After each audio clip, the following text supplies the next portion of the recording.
CNN. The leader of the Islamic State of Iraq and Syria, Abu Bakr al-Baghdadi, seems to have broken his 11-month silence with a long audio message in which he mocks the United States, calls on jihadis to rally against the Syrian regime and insists that ISIS remains despite its rapid loss of territory.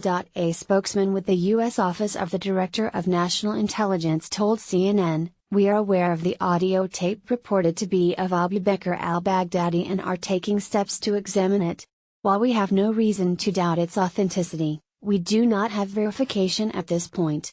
The speech seems to have been recorded relatively recently, as it references North Korean nuclear threats against Japan and the United States, as well as Syrian peace talks, in which Russia, Turkey and Iran are trying to extend ceasefires across Syria. The release appears to lay to rest claims by the Russian military that they had almost certainly killed Baghdadi in an airstrike near Raqqa on May 28.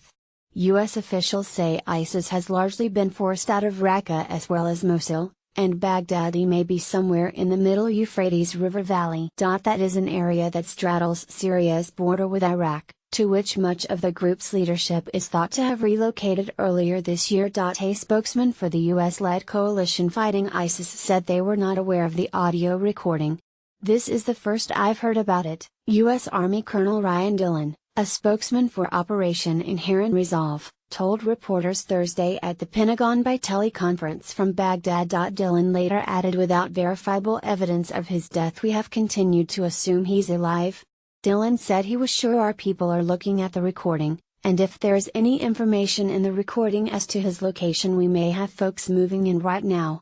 In his 46-minute message, Baghdadi urged fighters, the Mujahideen, to persevere, and to show that the bloodshed in Mosul, Raqqa and elsewhere was not in vain by clashing the shining swords and shedding filthy blood. He appealed for jihadi attacks worldwide, claiming that America, Europe and Russia are living in a state of terror, according to a translation provided by the site Intelligence Group, which tracks jihadi groups. Baghdadi also rallied Sunni Muslims against the Shia, saying that they would never accept half solutions, especially after all the destruction and the gains they've made. This appears to be a reference to Iran's growing reach across the region. Scholar Hassan Hassan, who has written a book about the rise of ISIS, said in a tweet that a key theme of Baghdadi's speech was that he sees ISIS's fight as a ceaseless war of attrition to deplete enemies. In that regard, Baghdadi claims the U.S. decision not to send ground troops to Syria as vindication of ISIS's strategy. In fact, the United States has several hundred combat troops in Syria.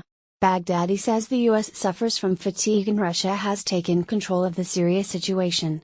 Baghdadi also echoes the message of another ISIS leader, Abu Muhammad al-Adnani, who declared that holding territory mattered less than the will to fight. Adnani was killed in 2016. In his speech, Baghdadi says that the Prophet had not told his companions when or how Islam would be victorious, so that they don't make victory or defeat dependent upon losing territory or some of the believers being killed. Both US and Russian air power, as well as a variety of ground forces, are active in the area, but ISIS still holds some towns on the Euphrates,